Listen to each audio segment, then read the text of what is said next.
함께 읽은 야고보서 5장 1절부터 20절 본문을 근거로 참된 믿음의 사람이라는 제목으로 주의 말씀을 전하겠습니다. 야고보서의 전체 주제를 한마디로 정의한다면 참된 믿음의 증거입니다. 야고보서가 1장부터 계속적으로 얘기하는 것은 참된 믿음에 대해서 우리에게 가르쳐주고 있습니다. 그러면 참된 믿음이라는 건 뭐냐라고 했을 때 믿음 자체는 눈에 보이지 않습니다. 하지만 그 참된 믿음이라면, 누군가가 그 참된 믿음을 소유하고 있다면 그 참된 믿음 안에는 생명이 있기 때문에 분명한 증거가 나타날 수밖에 없다라고 야고보서는 우리에게 가르쳐주고 있습니다. 바람은 눈에 보일 수 없지만 나뭇가지가 흔들리는 것과 그리고 연기가 움직이는 것을 통해서 바람이 불고 있는 것을 우리가 알 수 있는 것처럼 참된 믿음이라는 것은 우리가 실질적으로 눈으로는 보이지 않지만 분명한 증거가 있을 수밖에 없다라는 것입니다. 그러면서 오늘 야고보서가 우리에게 권면하는 것은 참된 믿음의 사람이 되어라 라고 권면하고 있습니다. 이 말은 참된 믿음의 사람이 되어질 때 너희에게 구원이라는 것이 선물로 주어진다는 의미가 아니라 너희는 이미 구원받아 하나님의 자녀가 되었기 때문에 거기에 걸맞고 합당한 삶으로 살아야 된다, 그와 같은 삶이 자연스럽게 따라와 주어야 된다는 것을 가르쳐주고 있는 것입니다. 2019년 오늘 우리는 하나님의 자녀로서 그리고 구원받은 자로서 합당한 삶을 살아가게 되기를 주님의 이름으로 축복합니다. 그렇다면 오늘 믿음의 사람이라는 것은 어떤 증거를 보여주어야 하냐라는 것입니다. 첫 번째로 참된 믿음의 사람은 늘 영원한 삶을 의식하며 살아가는 사람입니다. 현대사회에서 매우 중요한 가치를 가지는 것, 돈이라고 얘기할 수 있습니다. 재물과 돈은 그 자체가 힘이 될 수 있습니다. 그리고 권력이 될 수 있고 명예가 될 수 있습니다. 그렇기 때문에 오늘날 사회에서 많은 사람들이 자신의 만족을 추구하기 위해서 가장 좋은 수단으로 삼고 있는 것이 돈 그리고 재물입니다. 그래서 많은 사람들은 돈을 더 많이 모으기 위해서 그 돈을 모으는 것을 삶의 목적으로 삼고 수단과 방법을 가리지 않고 돈을 축적하려고 하고 돈을 모으려고 합니다. 하지만 오늘 야고보서는 참된 믿음의 사람에 대해서 얘기할 때 가장 첫 번째 재물을 오늘 얘기하고 있습니다. 1절을 보십시오. 들으라 부한자들아, 너희에게 임할 고생을 인하여 울고 통곡하라, 이렇게 얘기를 합니다. 부한자들이 통곡할 때가 온다라고 얘기를 합니다. 고생을 인하여 울고 통곡할 것이다 라고 얘기를 하죠. 여기서 고생이라고 얘기할 때는 원어로 보면 재난 그리고 비참한 일이라는 의미를 가지고 있는데, 결과적으로 이 부자들이 당할 이 비참한 일과 그리고 재난과 고난이라는 것은 뭘 뜻하냐 하면 마지막 때에 그들이 음부에 들어가는 것입니다. 누가복음 16장에 보시면 부자와 나사로의 비유가 나옵니다. 결국 그 부자가 음부에서의 고통을 겪고 있는 모습을 우리에게 보여주고 있습니다. 그렇다면 오늘 야고보서는 왜 부한자들이 고생을 당한다, 왜 비참한 일을 당한다라고 오늘 얘기하고 있습니까? 단지 그들이 돈이 많기 때문이 아니라 결국 그 부한자들이 돈을 쌓는 목적 그리고 돈을 축적하는 그 모든 방법이 하나님의 뜻과는 전혀 멀었기 때문이다라는 것입니다. 오늘 4절부터 5절에 보시면 보라, 너희 밭에 추수한 품꾼에게 주지 아니한 삭시 소리 지르며 추수한 자의 우는 소리가 만군의 주의 귀에 들렸느니라. 너희가 땅에서 사치하고 연락하며 도살의 날에 너희 마음을 살찌게 하였도다, 이렇게 기록합니다.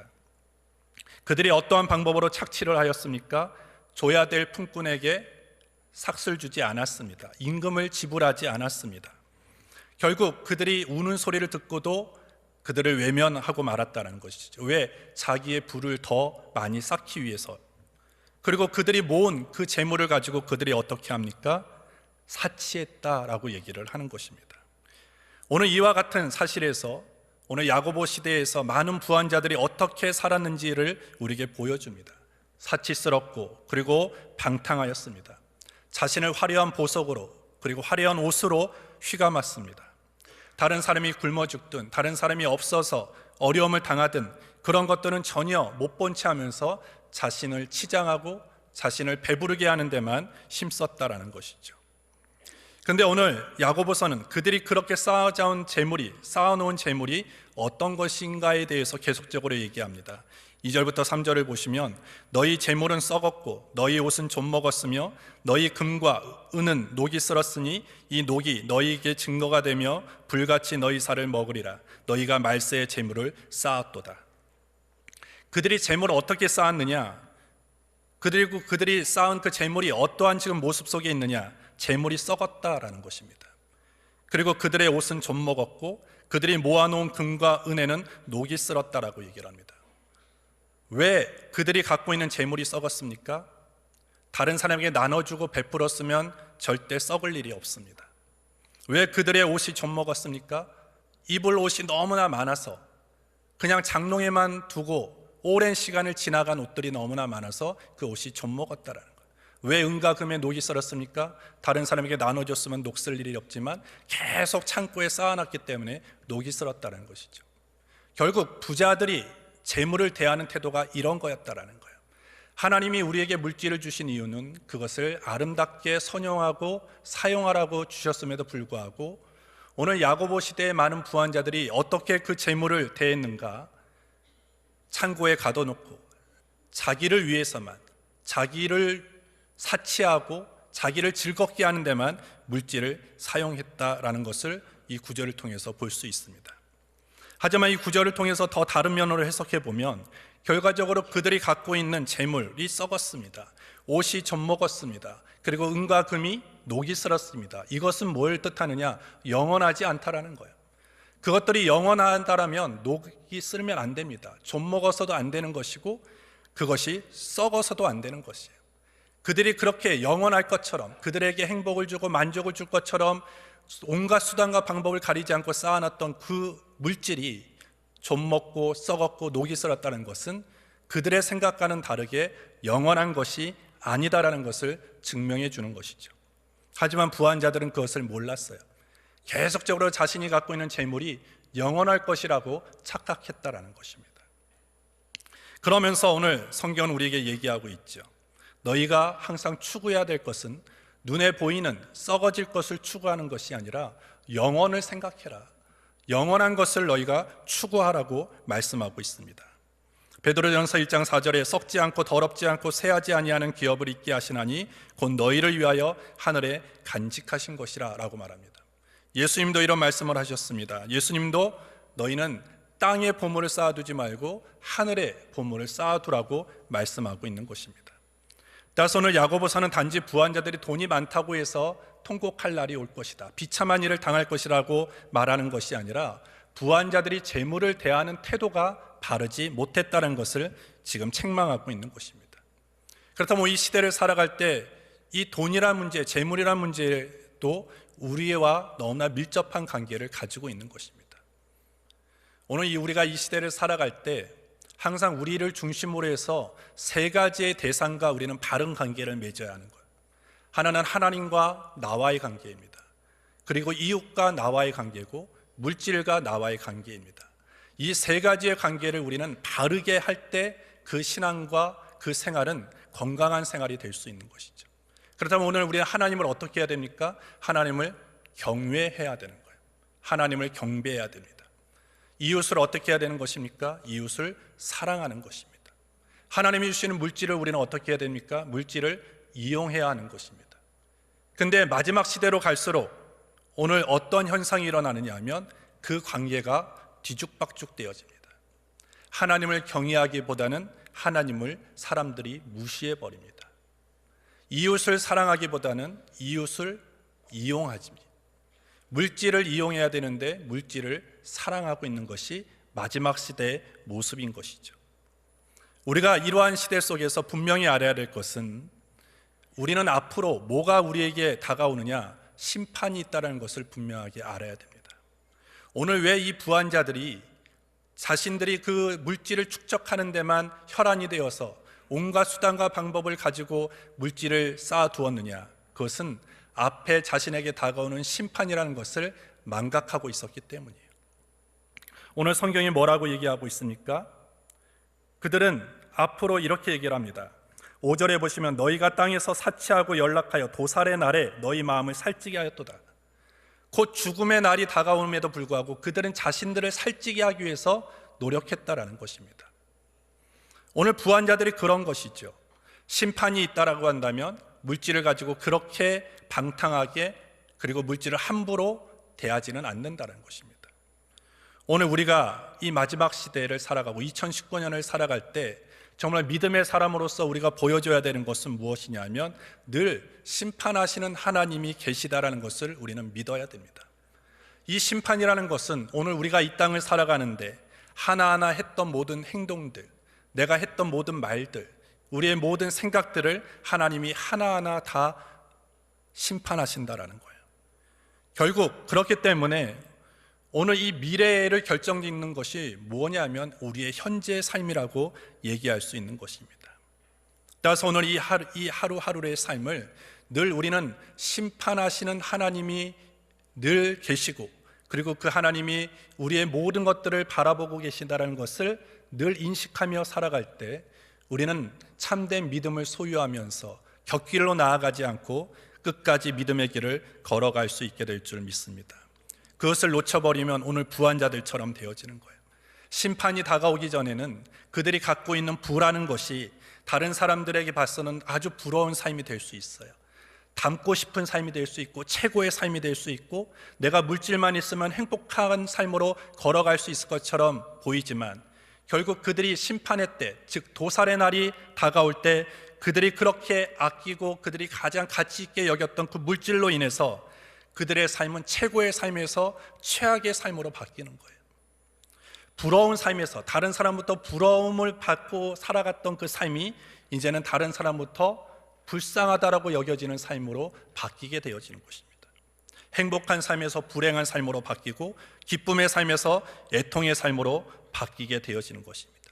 따라서 우리 모든 청년들이 이 마지막 시대를 걸어가는 데 있어서 여러분들이 늘 기억하고 인식해야 될 것은 무엇이냐 하면 늘 하나님은 심판하시는 하나님이시다.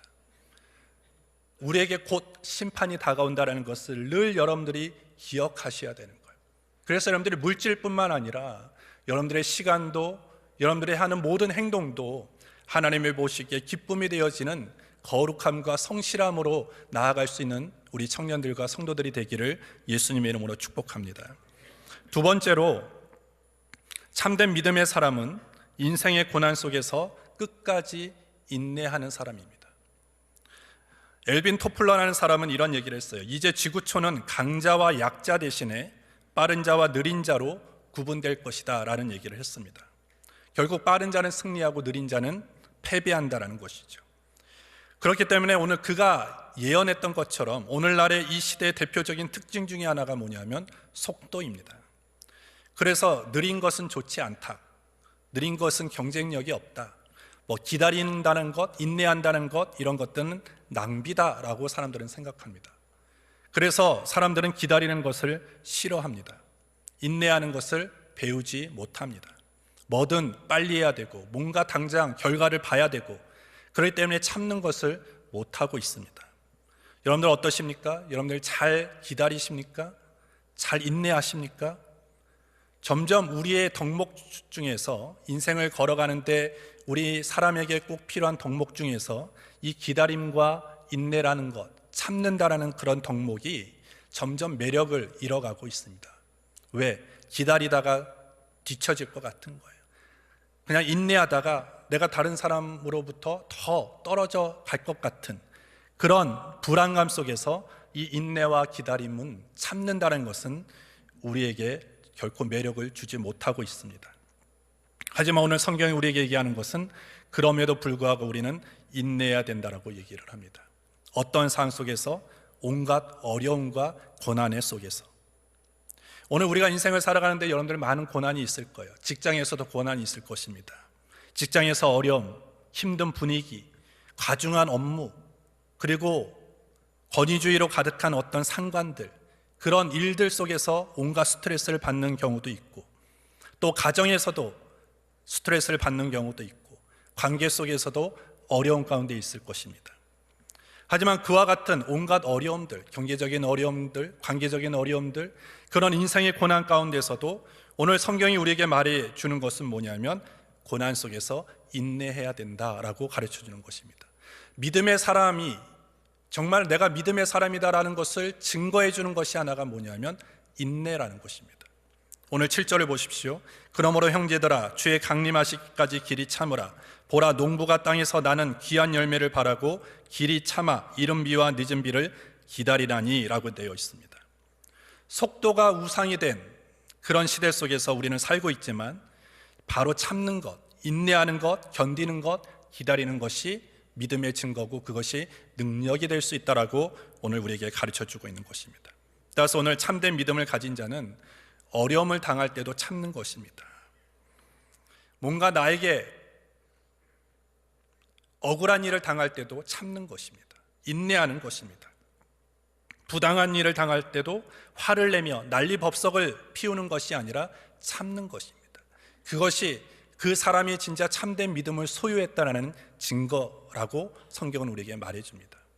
참는다, 억울한 일을 당해도 부당한 일을 당해도 내가 무조건 참는다. 그것은 연약해서 힘이 없어서 능력이 없어서 그냥 어쩔 수 없이 참으라는 것이 아니에요.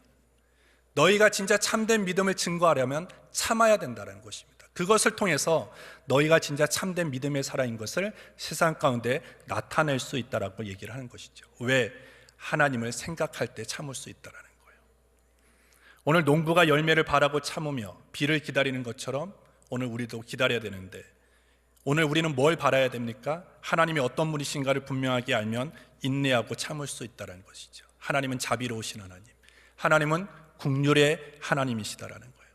그것을 우리가 분명히 붙잡고 그것을 분명히 믿으면 우리는 인내하고 참을 수 있어요. 억울한 일을 당해도 답답한 일을 당해도 우리는 기다리고 인내할 수 있다는 것이죠. 참는다라는 것은 어떤 때를 기다린다라는 거예요. 기다린다는 것은 결국 신앙의 본질과 연결되어 있습니다. 내가 누군가를 기다리고 있다라는 것은 그 기다리는 시간 동안에 주인이 누구냐라면 상대입니다. 내가 하나님의 때를 기다린다라는 것은 내 인생이 내가 아니라 하나님이다라는 것을 고백하는 것과 같다라는 것입니다. 따라서 그 기다림을 통해서 우리는 뭘 배울 수 있느냐? 내 인생의 주인이 누구인가를 분명하게 알 수 있어요.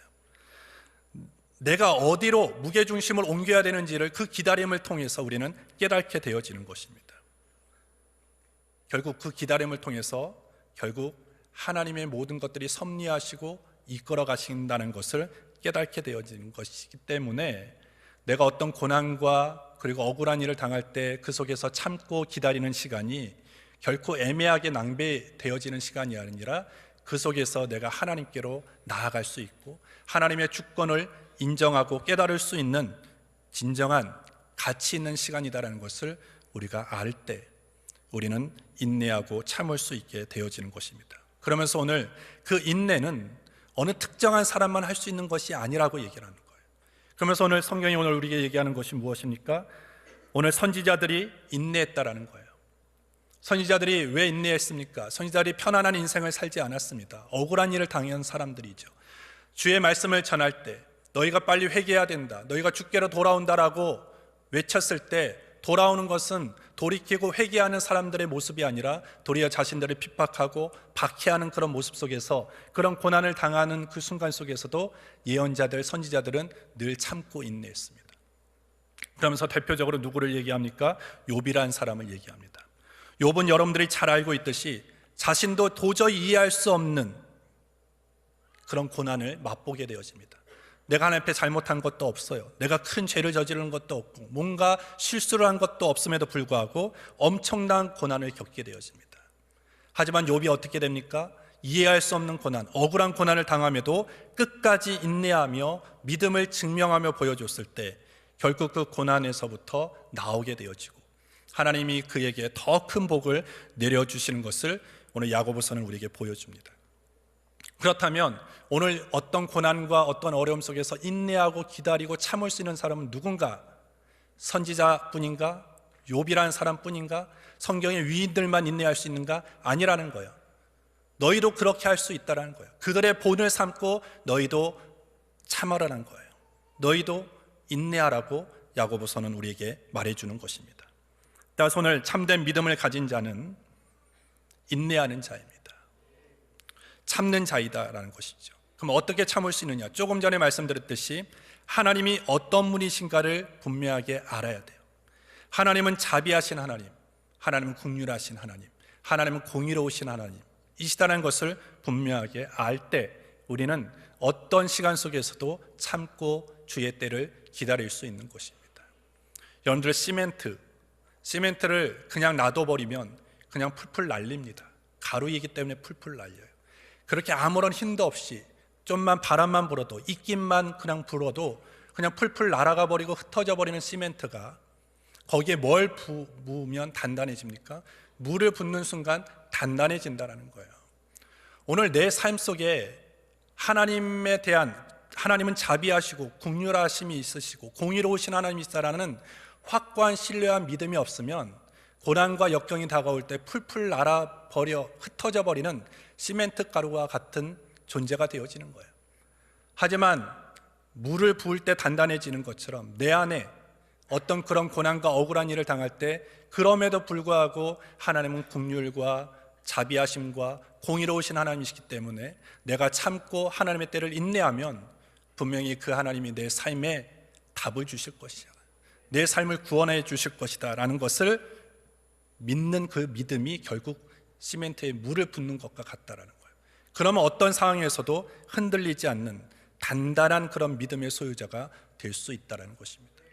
오늘 우리 모든 청년들이 그런 하나님을 삶 속에서 경험하게 되기를 주님의 이름으로 축복합니다.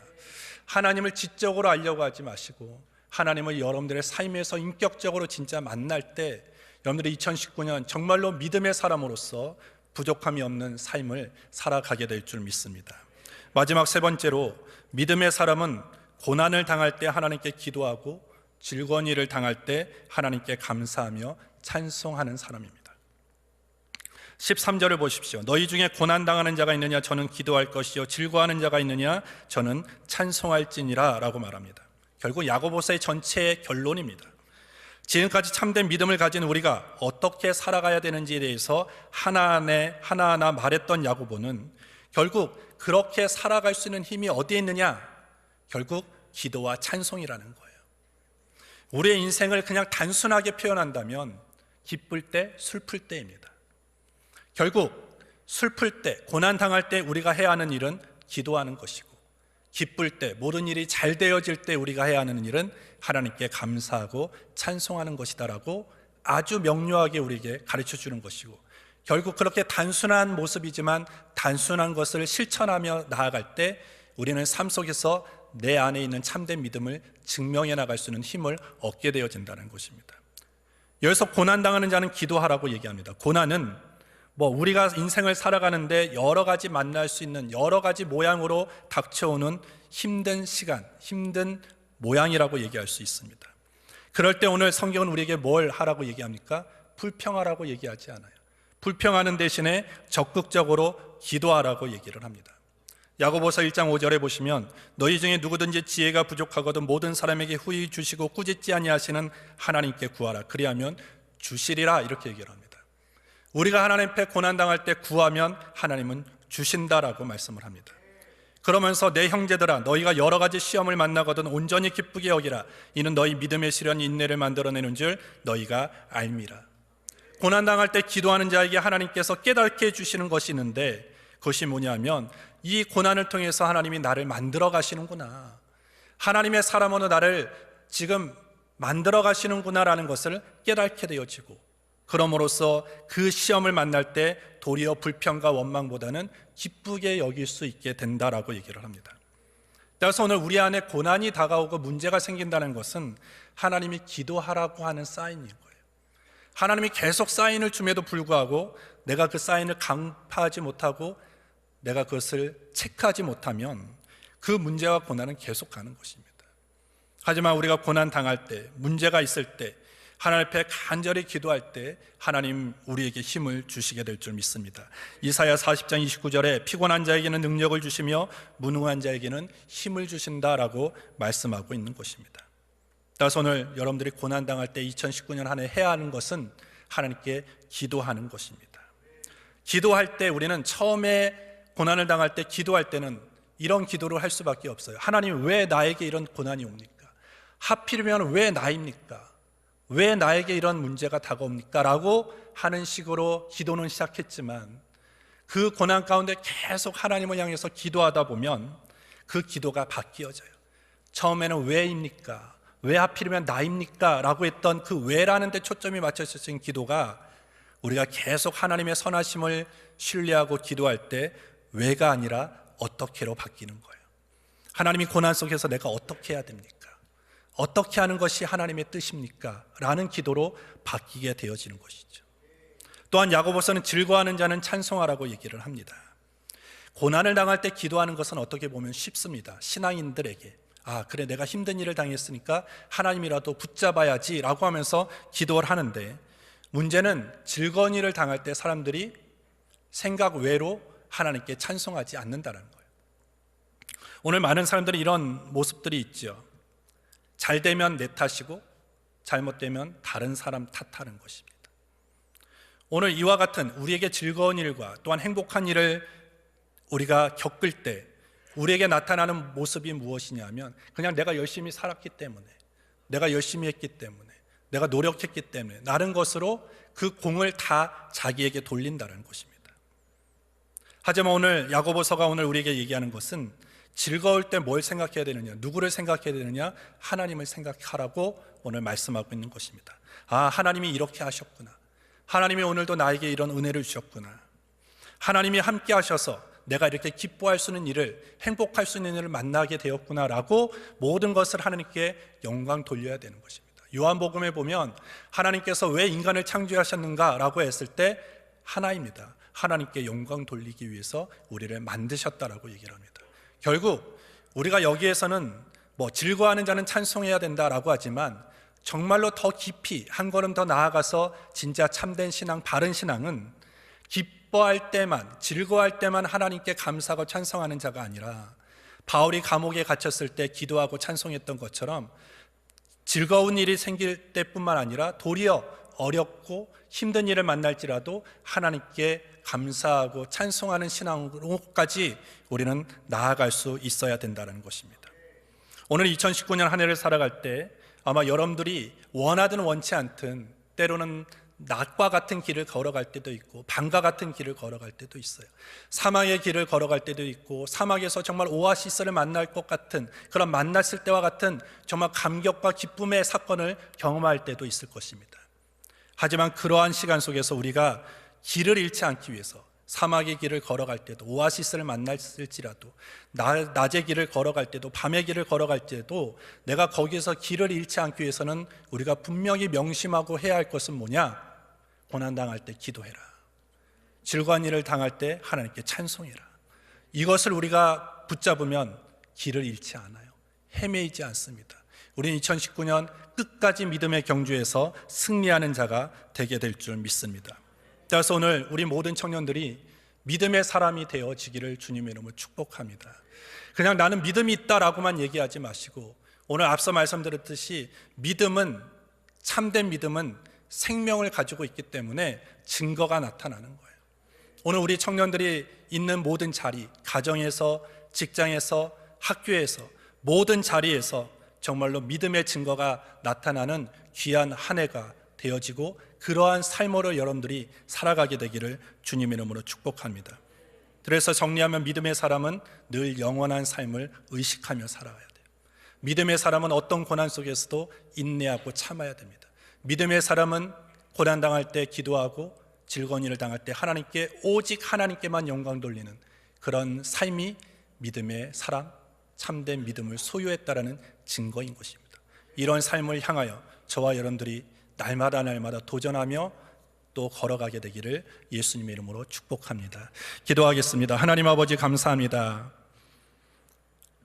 지난 한 주간도 우리의 모든 삶을 주관하시고 하나님의 사랑의 품으로 또 능력의 손길로 우리를 붙들어 주신 것 감사합니다.